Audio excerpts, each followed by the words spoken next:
Thin Mints are the tits, and our Thin Mints are in the freezer where they belong. Yeah. Thank you. You look like a Thin Mint. Thank you.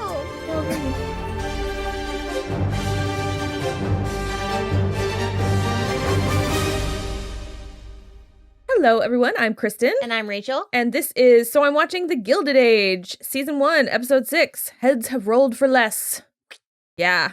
I'm curious what's going to happen. Me too. In the future. So, Armstrong is still trying to, like, get Peggy in trouble. It seems to be going nowhere. Every time she tells someone about it, they're like... glass houses, basically. Also, hey, lady, don't be racist. Yeah. They're like, check yourself before Agnes wrecks you. Yeah. So, I don't know, because she goes to Bannister about it first, and then she goes to Agnes, and both of them are like, I thank you to keep your prejudice out of the matter. I love that. Yeah. Because it's just like, shut up. Yeah, she's going so hard at it that it's sort of like, what are you expecting? Like, nobody has a problem with her but you. None of the other... servants have a problem with her. None of the Van Ryns and obviously she's like Miss Brooks' best friend, you know. Miss Brooke is not her best friend, but she is Miss Brooks' best friend. Yes, that is a very important distinction. I just am sort of like, I don't see how you imagine you're going to accomplish anything. I don't just talking shit about her. I don't know. And I think it's really interesting, like parallel to Downton Abbey, because, you know, we had some shit stirrer, you know, housemaids over there, and everyone was like, ooh, tell me more. And here everyone's like, shut it down. Just forget it. Yeah. It's fine, or whatever. Quiet. Plus, there was like so much more actual drama from the parts I remember of Downton Abbey, because like it's like episode 3 when Mary has sex with that man and then kills him, and they all have to dispose of the body. She doesn't kill him. He has a heart attack dies, while he's inside of her. She killed her vagina. She's more directly responsible for that death than the Russells are for Mr. Morris. So forget everybody else. Because they do carry Mr. Pamuk back to his room. Yeah. I feel like we don't currently have a lady's maid that's just straight up nice.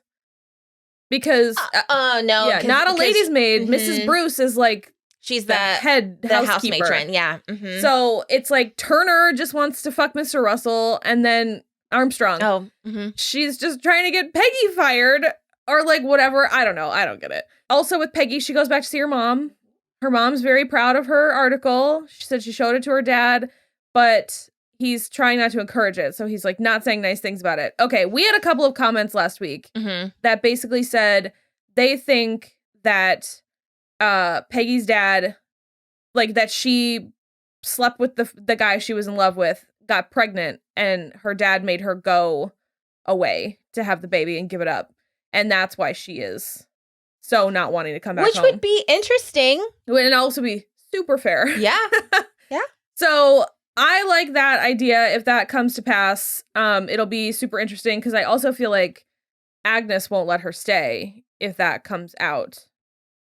But you know, can we just leave the poor girl alone? Let her be a secretary, and then like long enough so she can like write up enough stories, and then she can go be a full-time journalist. She's doing great. She upped their subscription numbers. Mr. Fortune is very pleased with that. It's all going good. Everything's coming up Peggy, which just makes me believe she's... Yep, that balloon's gonna go pop. Ripe for a fall. Yep, pop any second. And I would really like it if her and Mr. Fortune got together. Yeah, me too. He's very handsome. I like the bone structure. Very nice. He's super handsome. Leaving off from that, Larry convinces Bertha to let him and Gladys go to a party that Mrs. Fish is throwing for her daughter. It's like a doll party, like an American Doll type of situation. There are grown adults feeding porcelain dolls. Or there's like an episode of Bob's Burgers where they go to a doll place, and it's supposed to be like American Doll, but it's a little bit, and they're kind of wonky, and Tina is terrified of them. It's super funny. Have you seen that's like a new trend, is like us grown adult millennial people going and having brunch, like boozy brunch at the American Girl Cafe? I have not. I kind of want to do it. I was never into the American Girl dolls. Really? No, I was. They came with books. Are you kidding me? I don't really care for dolls. They freak me out. So they not were like, these kind of dolls. Yeah. Well, I don't know. They were just more palatable than baby dolls to me. That's fair. Again, they came with books and history. Yeah. So I was all about it. All about it. I mean, I'm not opposed if there's boozy brunch. I'll go. Man, you didn't even like Felicity? Felicity was my favorite one. I don't know. She's got red hair. She was so pretty. Maybe. I still have her at my parents' house. Well, Felicity 2.0, because Felicity number 1 got attacked by my brother's divorce puppy. So lucky, R.I.P. And so he got on it and then tore out chunks of her hair and like mangled her hand. And my dad tried to make it better. And he was like, here, I'll fix it. And any time that my dad is ever trying to fix something, he just breaks it more just to make it break even. And so I got her back and he had filed off all of it. So it was just numb. So it was like literally she was just like, this is my strong hand. No. Type of horrible. Thing. Yeah. And so for Christmas that year, I got Felicity 2.0. Well, that's nice. Yeah. I kept Felicity number 1 for a little while, but I don't remember where she went. Ooh. That space in my brain has been emptied, so I don't know. I don't know. They kind of... It also hurts my feelings because I've seen one that's like a 90s one now, and I'm like, nah. Is it Julia or something? I don't know. She's wearing like a shirt with a peace sign and bell bottoms. Oh, yeah, that's Julia. No, she's from the 70s. It could go either way. I'm pretty sure she's from the 70s. I think there's a 90s one, though. Probably, but I don't know her name yet. I'm 35 years old. Yep. Moving along. Gladys finally meets Carrie Astor, which is nice. They get along. She's crying because her mom sucks. Gladys is pissed because her mom sucks. They bond over sucky moms. And then because there is an Astor in Bertha's house towards the end of the episode, she's just like, oh, yes, your debut will be lovely. Think about what you want for dancing. Mm-hmm. So that was a good friend for Gladys to make. And I'm glad that Bertha walked away before we like really heard that they were scheming. She heard still. But it didn't really seem like scheming. I think she's also... But I think Bertha's okay with it in this instance. Because it's an Astor. It's an Astor, and also it's a girlfriend, and also it's like not the men in the family trying to gang up about it. And also if Gladys is happy doing this, then maybe she'll forget about the boy. Yeah. I think there's like a lot going on. 3D chess. Bertha contains multitudes. Because she really does. She also, they basically managed to wrangle, I am forgetting everybody's name. We are tired. We are really What is Nathan Lane's name? Oh, McAllister. Yes. So they have wrangled a luncheon invitation for him to come to their house, which leads to the bulk of the episode, which is that they need to serve an English lunch. And they have like a French style butler and a French chef. So they have to like make some changes. But the reason she contains multitudes is because she is so worried about this. And we are still dealing with the train accident because it opens the episode. The Russells go to like see what they can do. And it's good. It's like good press. They get a picture in front of it. They're helping. They give another check to the Red Cross. So Mrs. Claire Barton. She like gives a good quote in the newspaper. So they're like looking good or whatever. And then they come to find out that there's like a broken or like an old axle that was put in on purpose. Well, apparently it was like all the axles were old and broken. So it was like only a matter of time before this train crashed. Anyway, she just keeps talking about the luncheon, and like George is getting more and more downtrodden the whole episode because he's like, I could be in big trouble. Yeah. Like, and you are only worried about this lunch, and I don't give a shit who comes. To quote, I don't give a rat's ass about Mr. McAllister and his luncheon. He does say that. And I think it's really interesting because it's the first time that we've seen him really lose his temper with her. Yeah. So far, which I liked quite a lot. But they immediately apologized and were like on the same team again. I like them together as a couple. He needs to keep, well, I feel bad saying that he like needs to keep her in check, but also it'd be nice. A little. Yeah, but I mean, he needs to help her zoom out a little bit more. Yeah. Like, yes, absolutely, forge your place in society, but like. But also like. Bigger fish. Yeah, in this moment right now. Now's not the time. You going glibly about your day, throwing society luncheons is in sort of direct opposition to the face you need to be putting on in the wake of this tragedy. Right. And that's something that she's not really understanding. Weak sauce on the PR, Bertha. Yeah. Weak sauce a little. You should know a little better. But the luncheon basically goes off without a hitch, except for Agnes finds out because Church, who is the Russells. Church doesn't keep English.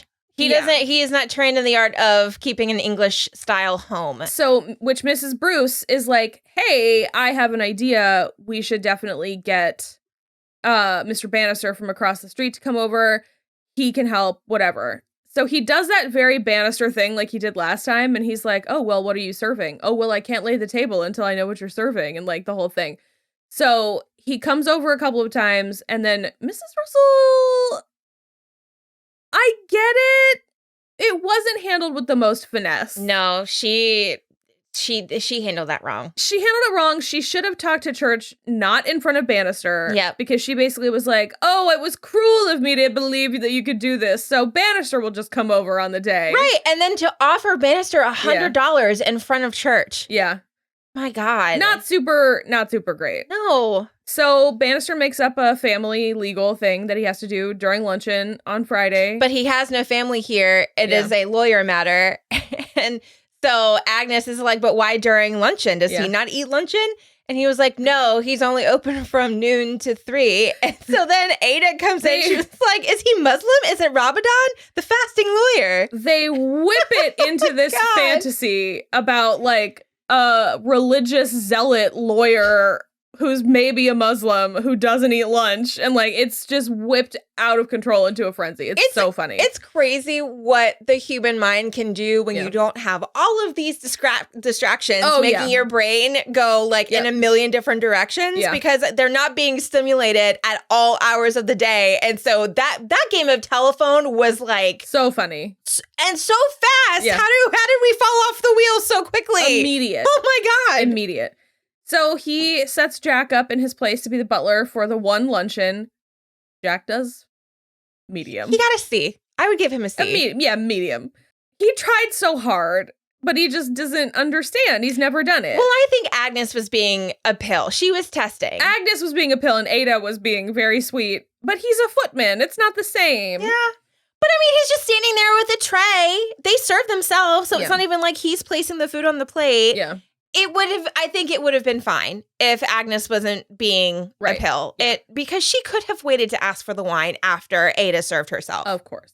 And then a letter arrives. And we think it's from Church. Oh, I know it's from Church. Okay. Absolutely. We have no full confirmation yet that it's from Church, but I'm on your team about that. And Agnes basically loses her goddamn mind and storms across the street and almost like lets herself in and is just like she pushes on that doorbell. I mean, it was and the look on her face when she saw the size of that chandelier. Yep. Woo! Woo doggy. And the just the height of the ceiling. Yeah. Too. Yep. And then I can't decide, is she more angry or impressed? I think she's impressed, and I also think that it took her to the reality of the situation that this is not... There's no competing. No, and if this is what new New York society looks like, she doesn't have a place. Yeah. Okay. So I think she's kind of realizing that... She's getting there. Yeah. Okay. I hope so, because I'm fucking tired of it. Mm-hmm. Previous to this, Marian had already also... seen Bannister and she was like, I'll keep your secret, don't worry about it, like you're fine. Mrs. Russell conveniently does not tell Bannister that Miss Brooks is going to be there. I mean, I think everyone kind of knows that like Marian just wouldn't tell anyway, but still I don't know. And then so then to do another theory, could Mrs. Russell have been the one to send the note just to give it like a real to Agnes? Maybe. Because if that's the case, woman, what are you doing? I don't know. I think it's actually a pretty good move because and Agnes even recognizes it at the end. She's like, the only thing she could have done is humiliate herself. Yeah. And so Marian and George really save Agnes in the moment, being like, and Mrs. Fane too. And Mrs. Fane, you must have thought we were still in the other room. No worries. Of course, we like started a little early, blah, blah, blah. I think that's the best it could have gone. I agree. If she had just run in there shrieking, humiliation only. Yeah. And so I think if it was Bertha, I actually think that was a masterful stroke. But I also think she would have told George that she did it. Yeah. And we don't get that that moment at all. She just is like, oh, it was such a success. Yeah, so. and Church and the cook were so put out about having Bannister there. Yeah. So I think that it was Church, but if it was Bertha, how do you just not have constant migraines? I couldn't just do that. Constant, have that like the butt crack wrinkle right here, you know, from playing 3D chess like 10 moves ahead of the other person. I can't think that Me neither. far ahead. I have too many TikToks to watch. Yeah, right. Come on. We can't sustain this. I'm watching so many American Girl TikToks, okay? Are you? No. Okay. I was like, are you an American Girl TikTok? Oh, yeah. Just, on and off. So I want to say the biggest other thing that happens is Marian goes to see Mrs. Chamberlain again, and they have like a little talk, and she basically admits to it. She was like, yep, I was a mistress, and I broke the rules. It was whatever, but she was like, everything was okay for the most part until her husband died, and now she's totally shut out of society. And so, because she won't be welcomed on the board of the Red Cross, but like she could still give money. That's what Marian is basically trying to do, is have her give money. And I don't know, they had a really interesting talk because Marian was talking about about Mr. Rakes, who I still think is a fucking sleazeball. She just was like, Mrs. Chamberlain was like, well, I was able to weather the storm because I had a great love. Like I was in love with him. We were in love with each other and it was great. And Marian sort of was like, well, how can I know if it's that, if I can't spend any time with him? And so Mrs. Chamberlain is like, well, you can come meet him here, which is just like doubly. Yeah, that was just, I mean, it's a lovely she'll offer. Have a chaperone. Yeah, but it's a lovely offer. But I'm like, this is, nothing about this is really positive from the outside looking in. Yeah, I mean, if it's just like having 15, 20 minutes to like actually have like a private conversation, then it's maybe whatever, but it doesn't. I just feel like it's gonna turn into something untoward, and then she can't tell anybody because then it's implicating Mrs. Chamberlain. Or if she like did say that it happened there, then they'd be like, "Well, you were in the den of sin, so of course that happened." Yeah. One good thing that Armstrong does is she peeps Oscar Van Ryn and Turner. I fucking hate Turner. Yeah, and Oscar Van Ryn has a lot of nerve trying to present himself like some kind of gentleman when he's absolutely wearing Dracula sunglasses. I know. I'm kind of obsessed though. I was like, what clearer indication in the late 1800s is there that you are not 100% straight than wearing Dracula sunglasses? They're like this big. Yeah. Like, they literally are the ones that Gary Oldman wears in Dracula. I kind of want them, though. Oh, God. Could you imagine? Yes, it would be just like the fucking 90s again. We already did this. They're, like, fully back. I know, I hate it. Yeah. Have you seen the ones that were, like, the big square with, like, the rhinestone shapes that are popping back up now? No. Yeah. Hard pass for me. Same. I'm still stuck on my fake Pradas that are, like, giant Coke bottles. Well, Target discontinued my favorite sunglasses. Bastards. Yeah. So I think that is actually mostly it. Well, Mrs. Morris mouths Are we done? again. Are we done now?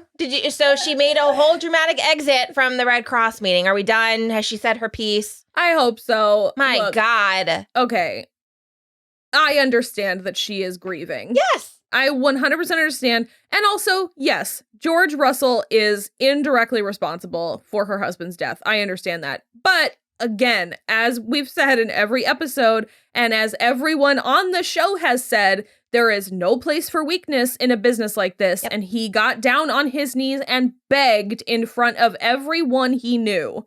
There was no socially coming back from that.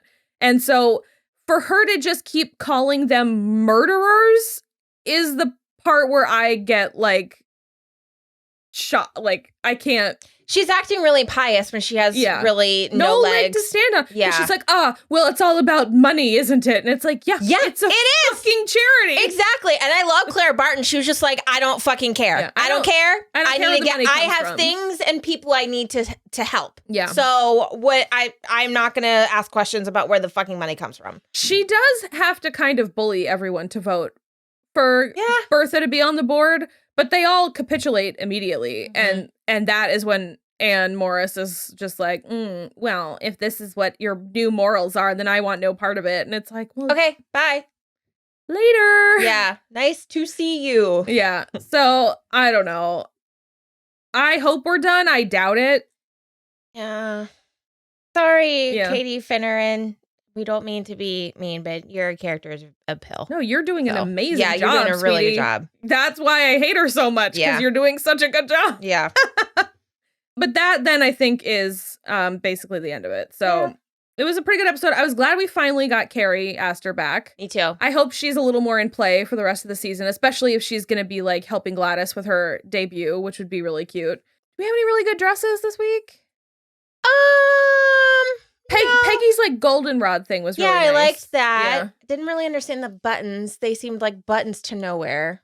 I mean, it goes back to the thing I said about what that... One too many things. It's totally gone, that TikTok, but apparently the costume designer has done some shenanigans. Mm-hmm. So... Yeah, everything was just very kind of standard. We had a couple of more repeat dresses, which I like because that's a little bit more period accurate. Yeah. But yeah, nothing that really stood out. So... Yeah. Oh, Mrs. Bauer is paying Ada back like $1 at a time, basically. And Bannister saw something happening, but Mrs. Bauer put it off a little. So I hope that we don't have to deal with that a ton again, because she made a bad mistake. Yeah. And she's not doing it anymore, to our knowledge. So I think we should let that go. Agreed. But yeah, that is pretty much it for this episode. But we will be back next week for episode 7. Yeah. Bye. Bye.